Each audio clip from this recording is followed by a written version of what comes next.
Hello, this is Dr. Wells with Wells Medicine, and I wanted to talk about the differences between S-ketamine and ketamine today. Ketamine is a racemic molecule that was created in the late 60s, and it is racemic because it actually contains the same exact atoms, but one of the atoms has a bend, and that bend can either go right-sided or left-sided. So when the atom goes right-sided, it is actually called R-ketamine. And when the bend goes left-sided, it is actually called S-ketamine. And these are very old Latin terms for the bend right or the bend left. In ketamine's case, the mixture ketamine that we talk about is actually a 50-50 mixture of right and left-sided. We call them enantiomers, but it's just molecules. So when we talk about the ketamine that has been studied since 1967, very safe molecule, studied extensively for depression since 2002 with over 500 papers in print. That is the racemic 50-50 mixture of ketamine. S-ketamine or Spravato is just the left-sided molecule. So if you imagine a pool of a 50-50 mixture and they pulled out just the left-sided molecule, where that makes a difference is the receptors in our body are like keyholes that the molecule fits into.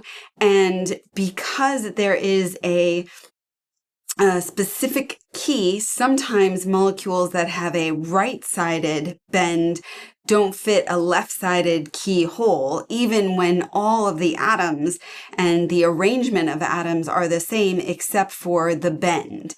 That means that sometimes right-sided molecules don't work as well in a specific keyhole. Sometimes left-sided molecules don't work as well in a specific keyhole. Sometimes the combination of two molecules works better than one or the other on its own. Now, S-ketamine in America is not extensively used for anesthesia the way ketamine is, although in Europe, S-ketamine is used for basic anesthesia things. S-ketamine has some slight differences than R-ketamine that make it a little bit more attractive for Spravato, and some differences that make it less attractive for mental health.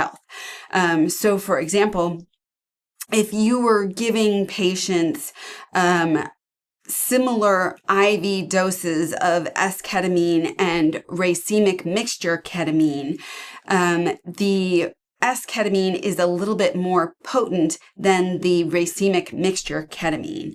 Racemic ketamine actually has less vivid imagery than the S-ketamine.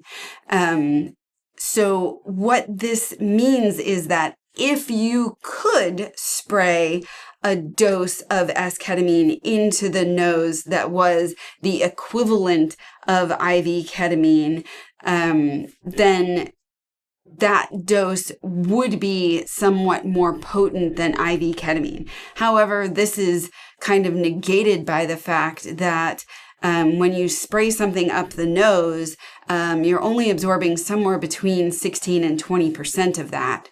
So when you see doses of S-ketamine or Spravato of 54 and 84 milligrams, you're only absorbing 16 to 20% of that at any one time. So the amount that's actually bioavailable is around 20 milligrams, which is a very, very, very low dose of what we would consider bioavailable for IV ketamine, which our usual doses are somewhere between 40 to 100 milligrams. And that is 100% bioavailable because it goes in the IV.